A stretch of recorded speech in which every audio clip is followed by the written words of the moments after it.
موڈی اس غلط فہمی میں نہ رہنا، یہ آپ کی آخری غلطی ہوگی۔ جو وہ پائلٹ گرا، وہ بڑی بڑی مونچھوں والا، ہم نے فوری واپس کر دیا اس کو۔ اب میں نریندر موڈی، یہ جو تم نے سٹیٹمنٹ دی ہے کہ میں 11 دنوں میں پاکستان کو فتح کر لوں گا، نریندر موڈی لگتا ہے آپ نے دنیا کی تاریخ پڑھی نہیں، لگتا ہے آپ کی ڈگری جعلی تھی۔ یہ جو آپ نے تکبر بھرا بیان دیا کہ میں 11 دنوں میں پاکستان کو فتح کر لوں گا، نریندر موڈی میں ذرا آپ کو تاریخ میں پیچھے لے جاتا ہوں۔ کسی کو کہو آپ کو تاریخ دنیا کی بتائے، دنیا کی 2 سب سے طاقتور فوجیں، نپولین کی فوج اور ہٹلر کی فوج، انہوں نے روس پہ حملہ کر دیا۔ اس وقت دنیا کی سب سے طاقتور فوجیں تھیں، انہوں نے حملہ کیا اور ان کے بھی جو سربراہ تھے انہوں نے کہا یہ چند ہفتوں کی گیم ہے، ہم فتح کر کے واپس آ جائیں گے، جو روس کی سردی سے پہلے ہی ہم واپس آ جائیں گے فتح کر کے۔ دونوں فوجیں روس کی سردی کے اندر تباہ ہوئیں، کیونکہ انہوں نے بھی ادھر بھی تکبر میں انہوں نے بھی یہی کہا تھا کہ چند ہفتے کی گیم ہے۔ یہاں ساتھ افغانستان، دنیا کی سب سے طاقتور فوج 19 سال سے افغانستان میں ہے، ان کے بھی جنرلوں نے کہا تھا کہ یہ چند ہفتے کی گیم ہے۔ ویتنام، وہاں بھی ان کے جنرل نے کہا کہ چند ہفتے میں ہم فتح کر لیں گے۔ نریندر موڈی صاحب، یہ پاکستان کے اندر وہ لوگ بستے ہیں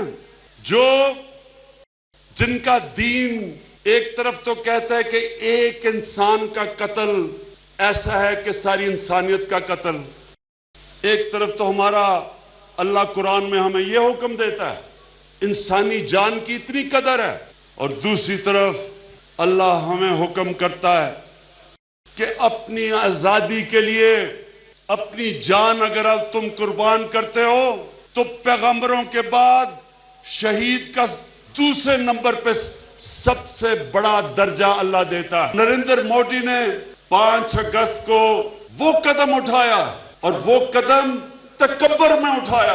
یہ تکبر ہے جس میں انسان حماقت کرتا ہے، اور اس نے وہ غلطی کی جو میں آج آپ کے سامنے اللہ پہ ایمان رکھ کے پیشن گوئی کر رہا ہوں کہ انشاءاللہ اب کشمیر آزاد ہوگا۔ ہمارے وہاں مقبوضہ کشمیر کے لوگوں کو کسی قسم کی امداد چاہیے ہو، کوئی مدد چاہیے ہو، ہم سب آپ کے ساتھ کھڑے۔ کہنے کا مطلب یہ نریندر موڈی، اس قوم کے اوپر جو آپ نے سٹیٹمنٹ دی اور جو آپ کے کمانڈر ان چیف نے کہا کہ جی مجھے اگر ہندوستان کی پارلیمنٹ حکم کرے گی تو میں آزاد کشمیر کو فتح کر لوں گا، میں آپ دونوں کے لیے پیغام دیتا ہوں، یہ غلطی جس دن آپ نے کی، ایک تو حماقت کر بیٹھے ہو 5 اگست کشمیر میں، یہ آپ نے غلطی کی۔ یہ یاد رکھنا کہ یہاں 20 کروڑ پاکستانی جو رہتے ہیں، یہ بچہ آخری سانس تک لڑنے والا ہے، ہم تمہارا مقابلہ کریں گے، بیٹل ہارڈنڈ ہے۔ یہاں لوگ اللہ کے اندر ایمان رکھنے والے ہیں۔ اللہ کہتا ہے کہ میں نے منتخب کیا ہے جس دن تم نے اس دنیا سے جانا ہے، نہ 1 منٹ آگے نہ 1 منٹ پیچھے، یہ ہمارا ایمان ہے۔ اس لیے یہاں کوئی موت سے نہیں ڈرتا، یہاں ہم کسی قسم، یہ پرامن ملک ہے، لیکن اگر تمہیں یہ دیکھا کہ ہندوستان میں پہلے تو آپ نے یہ جو قانون بنائے ہیں، رجسٹریشن ایکٹ اور سٹیزن ایکٹ، اس کی وجہ سے اگر ہندوستان کے لوگوں کے اندر آپ کے خلاف نفرت بڑھ گئی ہے، لوگ آپ کے سامنے کھڑے ہو گئے ہیں، مظاہرے ہو رہے ہیں، تو اگر آپ نے اس غلط فہمی میں یہ سمجھا کہ میں پاکستان کے اوپر کوئی ایکشن لے کے اپنا ہندو بیس کو اوپر لے کے آؤں گا، موڈی اس غلط فہمی میں نہ رہنا، یہ آپ کی آخری غلطی ہوگی۔ میں آج پھر اپنے کشمیر کے جو 80 لاکھ میرے کشمیری بہن بھائی بچے بزرگ نوجوان جو اس مشکل وقت سے گزر رہے ہیں، آج یہاں سارے پاکستانیوں کی طرف سے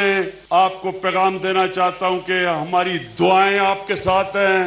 ہم ہر روز آپ کے لیے دعا کرتے ہیں کہ اللہ آپ کو ہمت دے, آپ کو صبر دے, اور انشاءاللہ ہر جگہ ہم دنیا کو بتائیں گے آپ پہ کیا ہو رہا ہے, بتاتے جائیں گے. اور جب بھی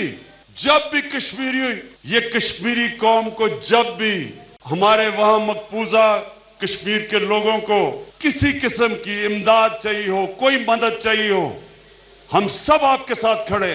میں آخر میں ہاتھ کھڑا کر کے مقبوضہ کشمیر کے لوگ دیکھ رہے ہوں گے, چھپ چھپ کے دیکھ رہے ہوں گے, کوئی ظالم 9 لاکھ ہندوستان کی فوج ہے تو بیچارے چھپ کے دیکھ رہے ہوں گے. وہ دیکھنا چاہتے ہیں, ہاتھ کھڑا کر کے بتائیں آج آپ سب ان کے ساتھ کھڑے. وہ ایک مشکل ترین امتحان سے گزر رہے ہیں.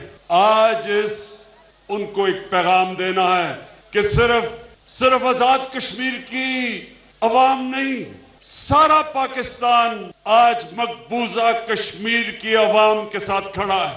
آج ہم ان کو یہ پیغام دینا چاہتے ہیں کہ اللہ اپنے ایمان والے لوگوں کو قرآن میں کہتا ہے, وہ کہتا ہے ہر مشکل کے بعد میں آسانی دیتا ہوں. اور اللہ کو جو سب سے انسان میں صفت جو سب سے زیادہ اللہ کو پسند ہے, وہ مشکل وقت میں جب ایک انسان صبر کرتا ہے. تو میں اپنے مقبوضہ کشمیر کے عظیم انسانوں کے لیے آج پیغام دیتا ہوں کہ انشاءاللہ آپ کے لیے بڑا اچھا وقت آنے والا ہے. نریندر مودی نے جو حماقت کی, میرے بھائی اور بہنوں, یہ قرآن میں اللہ کہتا ہے کہ میں انسانوں کے کانوں اور آنکھوں پہ پردے ڈال دیتا ہوں, ان کی عقل پہ پردے ڈال دیتا ہوں.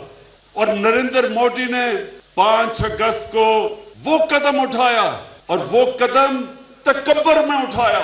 یہ تکبر ہے جس میں انسان حماقت کرتا ہے, اور اس نے وہ غلطی کی جو میں آج آپ کے سامنے اللہ پہ ایمان رکھ کے پیشن گوئی کر رہا ہوں کہ انشاءاللہ اب کشمیر آزاد ہوگا. میرے بہنوں بھائیوں, 5 اگست سے پہلے دنیا کشمیر کو بھول چکی تھی. جو اس سے پہلے 50 سال ہندوستان پوری کوشش کر گیا کہ کشمیر انٹرنیشنلائز نہ ہو. ہندوستان ہمیشہ کہتا تھا کہ کشمیر پاکستان اور ہندوستان کا بائی لیٹرل مسئلہ ہے. باہر سے کوئی بھی ملک اگر کشمیر کی بات کرتا تھا, کہتا تھا یہ ہمارا اندرونی مسئلہ ہے. پاکستان جب بات کرتا تھا کشمیر کی تو ہندوستان ہمیں کہتا تھا کہ مقبوضہ کشمیر کی بات نہ کرو, آزاد کشمیر کی بات کرو. تکبر تھا, کوئی بات سننے کے لیے تیار نہیں تھا. پاکستان کے جو اسلامی ممالک میں دوست تھے وہ بھی کشمیر کی بات نہیں کرتے تھے. ایک جو بڑا قدم اٹھایا اس نے تکبر میں, اور وہ تکبر کیونکہ وہ الیکشن بھاری اکثریت سے جیتا, اور سارے الیکشن میں سارا وقت اس نے پاکستان کو برا بھلا کہا. کہتا میں ہندوستان کا چوکیدار ہوں, میں پاکستان کو سبق سکھایا. بالا کوٹ میں اس نے ہمارے درخت شہید کر کے, اور آپ کو پتا ہے کہ مجھے خاص تکلیف ہوتی ہے جب ہمارے کوئی درخت گرائے, تو ہمارے درخت شہید کر کے کہتا کہ میں نے 350 پاکستان میں دہشت گرد مار دیے ہیں. پھر کہتا پاکستان کے 2 جہاز گرا دیے ہیں. اور آپ سب جانتے ہیں کہ پلوامہ کے بعد ہوا کیا. پاکستان, ہم نے انہیں کہا کہ ہم جنگ نہیں چاہتے, ہم پرامن طریقے سے اپنے مسئلے حل کرنا چاہتے ہیں. ان کا جو وہ پائلٹ گرا, وہ بڑی بڑی مونچھوں والا, ہم نے فوری واپس کر دیا اس کو. ایک ملک پرامن ملک ہے. ہم دنیا میں آج وہ پاکستان ہے جو دنیا میں مسئلے حل کرتا ہے. ہم نے پوری کوشش کی کہ ایران اور ہمارا دوست سعودی عربیہ اور ہمارا ہمسائے کہ ان میں لڑائی نہ ہو. ان کے اندر پوری ہم نے کوشش کی کہ ٹینشن کم ہو. افغانستان میں آج پوری پاکستان کوشش کر رہا ہے کہ افغانستان میں امن ہو. ہم ایک پرامن ملک ہے، تو ہم نے فوری طور پہ وہ بڑی بڑی مونچھوں والا پائلٹ واپس کر دیا. لیکن نریندر مودی ساری الیکشن کیمپین میں اس نے پاکستان کو برا بھلا کہا کہ میں نے سبق سکھایا. پاکستان نے ڈر کے پائلٹ واپس کر دیا. ساری الیکشن کیمپین میں اس نے اپنے انتہا پسند آر ایس ایس کے جو ووٹ بینک تھا اس کو اس نے کھڑا کیا نفرتوں کے اوپر. جب بھی کوئی لیڈر اپنی کیمپین نفرت پہ کرتا ہے، جب بھی کسی کیمپین میں کسی بھی انسانوں کے خلاف آپ نفرت کے اوپر ووٹ لیتے ہیں، یہ میری آج پیشن گوئی سن لیں، ہمیشہ تباہی ہوتی ہے. الیکشن جیت جاتے ہیں، بعد میں تباہی ہوتی ہے. جب وہ الیکشن جیت گیا تو اس نے سوچا کہ اب میں وہ کشمیر میں کروں جو آر ایس ایس کا مینیفیسٹو تھا کہ کشمیر کا آرٹیکل 370 ختم کر کے اور کشمیر کے اوپر اپنی فوج بھیج کے اور کشمیریوں کو کرفیو ڈال کے بند کر دو. لیکن ہوا کیا ہے؟ اللہ قرآن میں کہتا ہے کہ ایک پلان انسان بناتا ہے اور دوسرا پلان اللہ بناتا ہے، اور کامیاب ایک ہی پلان ہوتا ہے. اس نے اپنی طرف سے کشمیر کا مسئلہ ہی ختم کیا، اور اللہ کا کرنا ہے کہ آج کشمیر جس طرح انٹرنیشنلائز ہوا ہے، 50 سالوں میں کبھی کسی نے کشمیر